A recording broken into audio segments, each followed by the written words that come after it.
Buenos días, jóvenes. El día de hoy vamos a hablar de un nuevo periodo en la historia de Honduras, conocido como el periodo contemporáneo, y el tema es proceso de independencia de Centroamérica, haciendo énfasis en la independencia de nuestro país. Vamos a recordar entonces un poco de lo que hemos aprendido en clases anteriores. Hablábamos de que la historia de Honduras se dividía en tres periodos. Dijimos el periodo prehispánico, periodo colonial y el periodo contemporáneo. El periodo prehispánico destacamos los grupos prehispánicos que vivían en nuestro territorio, y en el periodo colonial pues lo dividimos en tres etapas: el descubrimiento, entre comillas, la conquista y la colonización. Estudiamos cada uno de esos momentos. La clase anterior hablábamos de la colonización, que inicia con la finalización de la conquista en nuestro país y finaliza en 1821 con la independencia de Honduras respecto a España.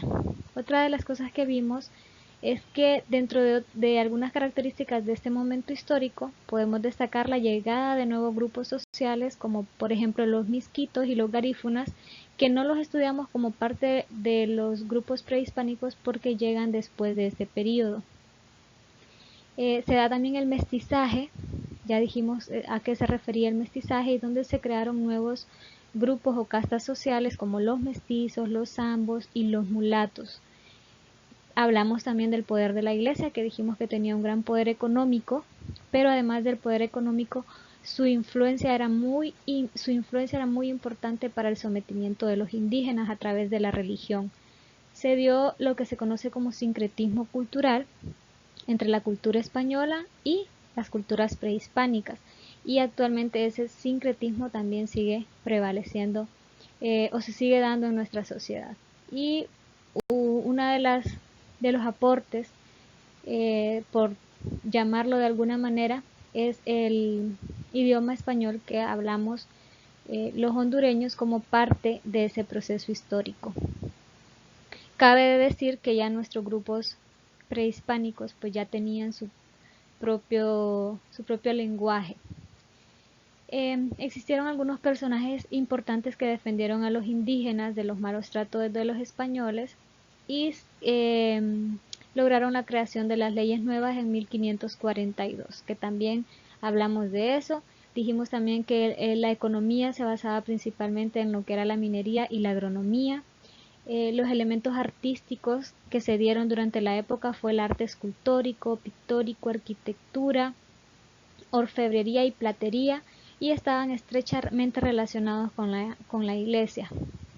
La edificación de iglesias o de templos, pinturas relacionadas con la vida de Jesús, entre otras cosas.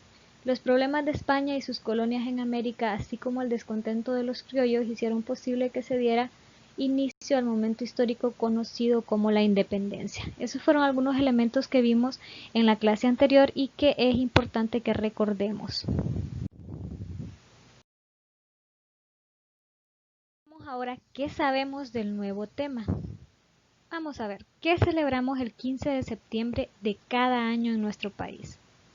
Muy bien, celebramos la fecha de independencia o el aniversario de independencia de nuestro país.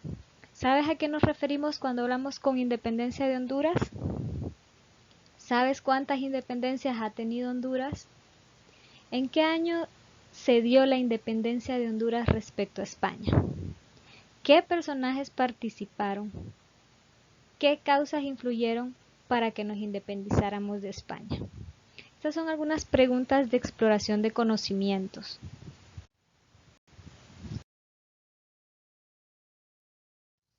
Muy bien, antes de hablar del proceso de independencia, también debemos recordar que el periodo anterior, es decir, el periodo colonial en Honduras, duró aproximadamente 300 años, desde 1502 hasta 1821, que se da lo que se conoce como independencia de Centroamérica respecto a España. Entonces vamos a iniciar con esto del proceso de independencia. Se denomina como independencia de Centroamérica a la conmemoración por parte de los actuales estados de Guatemala, Honduras, El Salvador, Nicaragua y Costa Rica de la firma del Acta de Independencia de la Capitanía General de Guatemala el 15 de septiembre de 1821. Entonces aquí tenemos algo importante, y es de qué se trata el proceso de independencia y en qué fecha se dio. Dice el 15 de septiembre de 1821.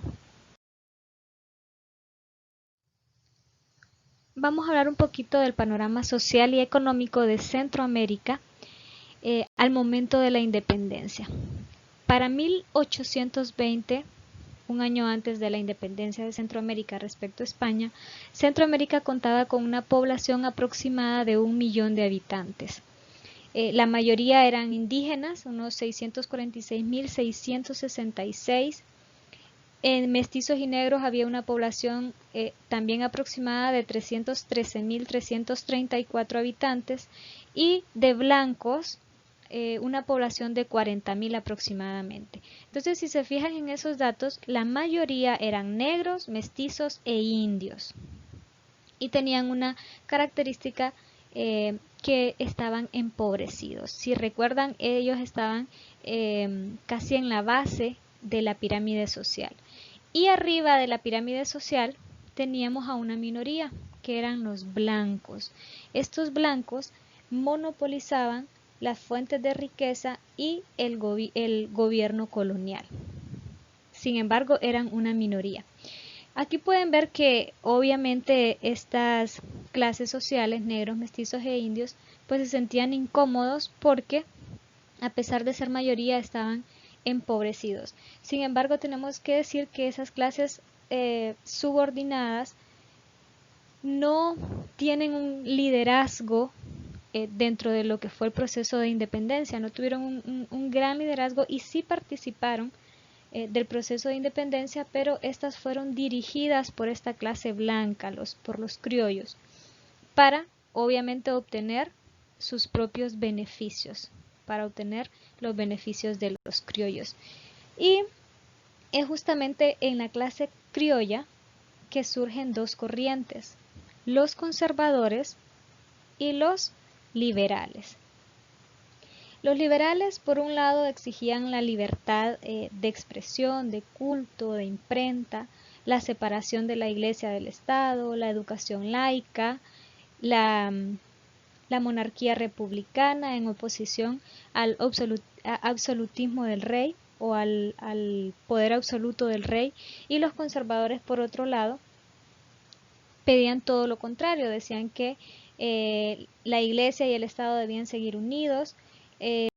También profesaban una lealtad a la corona española, la explotación indígena, la esclavitud negra y el monopolio comercial. Entonces eran clases un tanto antagónicas. Sin embargo, más que la fidelidad a ideales, lo que realmente pretendían estas dos corrientes de criollos era básicamente alcanzar el poder y mantener los beneficios que habían venido teniendo durante la época colonial, o incluso mejorarlos. Bien, vamos a ver ahora las causas de independencia, y las vamos a clasificar en causas externas, es decir, las que sucedieron fuera de Centroamérica, y causas internas. Dentro de las causas externas tenemos a la Ilustración. ¿Y qué fue la Ilustración? Fue un movimiento cultural e intelectual que inicia en Europa, pero que luego se extiende esas nuevas ideas al resto de los países del mundo. Inicia ya por el siglo XVIII, y hay en estas nuevas ideas el predominio de la razón. Y también hay una crítica contra el injusto sistema de gobierno imperante en la época. La Ilustración influyó tanto en las sociedades que se dio lo que se conoce como Revolución Francesa. Pero antes de eso, otra causa externa que influye en la independencia de Centroamérica respecto a España es la independencia de Estados Unidos el 4 de julio de 1776 y la Revolución Francesa que obviamente se da en Francia, donde la población se levanta en contra de los reyes y de la monarquía absolutista que estaban viviendo en la época. Y estos dos eventos sirven de ejemplo para el resto de países que luego se van independizando. Si Estados Unidos y si Francia pudo, entonces nosotros también podíamos. Otra de las causas externas fue la invasión de Napoleón a España en 1808, por lo que España estaba librando algunas guerras internas y se olvidó un poco de sus colonias en el continente americano. La otra serían los procesos de independencia de México y de América del Sur, o de Suramérica, que también podrían servirnos de ejemplo y no les convenía a la clase criolla. Dentro de las causas internas tenemos las luchas entre los peninsulares y criollos, que ya vimos en videos anteriores, como los peninsulares que eran españoles nacidos en Europa y los criollos eran españoles nacidos en América, pues tenían ciertas rivalidades. Y los brotes independentistas de 1811 y 1814. Entre estos años se vio el inicio de un periodo de movimientos sociales en Centroamérica.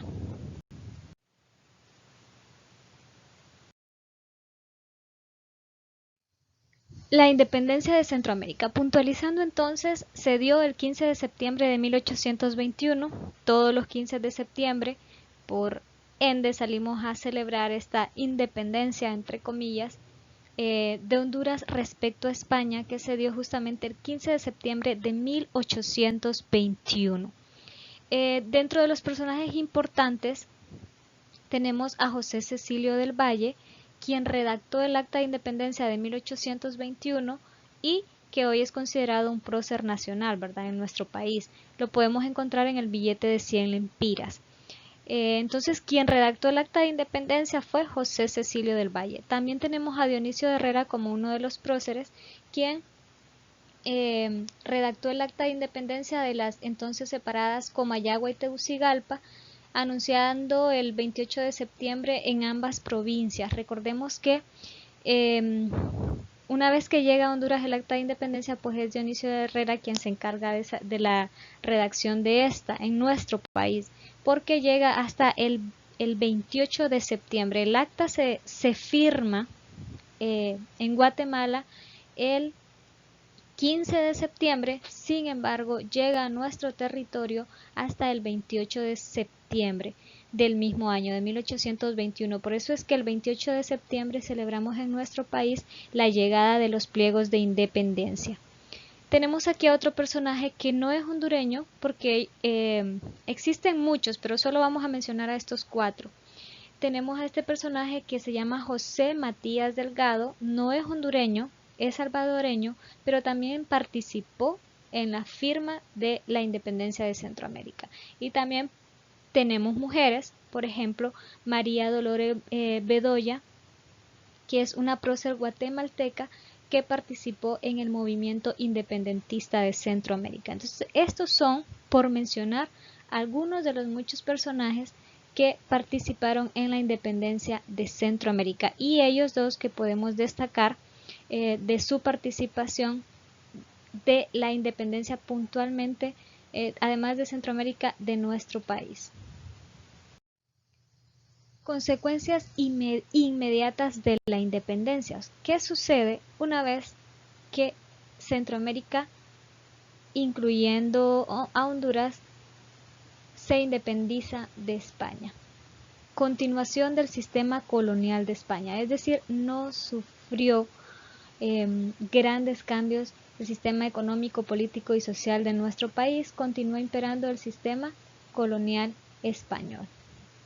División de los sectores políticos en conservadores y liberales, debilidad de las finanzas locales y crisis en el agro. Al romperse los vínculos económicos y comerciales con España, no se logra construir o constituir una base económica por no haber existido en las mismas colonias una extendida economía minera ni agrícola, ni grupos sociales ligados a dichas actividades con opción a controlar el poder político. Entonces no se logró esa sólida base económica que se esperaba lograr. No hubo una acumulación de riquezas ni crecimiento económico. Debido al monopolio que ejerció España sobre el comercio, pues no hubo tal acumulación de riquezas. Y en los primeros años de la independencia, el nuevo Estado no pudo aumentar sus ingresos vía impuestos, dado que se suponía que los líderes independentistas habían luchado contra los establecidos por España. Entonces, si pueden observar, la independencia de Centroamérica no tuvo un gran impacto en el sistema económico, político y social de estos países. ¿Qué conclusiones podemos sacar de la independencia de nuestro país respecto a España? Bueno, la independencia de Centroamérica fue liderada por la élite criolla para conservar sus privilegios. Recordemos que los criollos tenían dinero, eran personajes ricos y pretendían independizarse de España para mantener sus privilegios y para obtener todavía más riquezas. Entonces, la independencia de América fue liderada justamente por ellos, de Centroamérica, perdón, fue liderada por ellos y utilizaron a los estamentos pobres para poder conseguirla. Fue conservadora, ya dijimos que no implicó grandes cambios, sobre todo para los estratos pobres de nuestras sociedades. No fue producto de largas guerras civiles entre las élites criollas y peninsulares, ni de revueltas de los sectores pobres y subordinados, sino que fue como un mutuo acuerdo entre los criollos para poder mantener sus intereses. No significó cambios significativos para las clases pobres, que es justamente lo que estábamos diciendo, que poco o nada ganaron las clases sociales pobres con esta independencia de Honduras y de Centroamérica respecto a España. Esas serían como las conclusiones básicas que podemos sacar de acá. ¿Qué sucede una vez que nos independizamos de España? Centroamérica sería gobernada por una junta provisional consultiva que estaba integrada por Gaínza, José Cecilio del Valle y otros personajes. También hay que decir que las leyes de España seguían prevaleciendo hasta el Congreso en que se reunieron en marzo de 1822, donde 104 ayuntamientos votaron por la anexión de Centroamérica a México, lo que se conoce al Imperio Mexicano, lo que se le conoce como la anexión de Centroamérica a México, el 5 de enero de 1822. Pasamos entonces a formar parte del Imperio Mexicano. Sin embargo, esto duró poco, después de algunas guerras civiles, ya la que estalló en marzo de 1823, acabaría con el efímero imperio y Valle y otros diputados centroamericanos regresarían a Guatemala, donde un congreso de las provincias declara la independencia absoluta de Centroamérica el 1 de julio de 1823. Entonces, esa anexión a México duró poco. Ya el 1 de julio de 1823 se declara lo que sería como la segunda independencia de nuestro país, en este caso, respecto al Imperio Mexicano, ¿verdad? El 1 de julio de 1823, en el que se declara la independencia absoluta de Centroamérica. Y ahora sí, vamos a trabajar.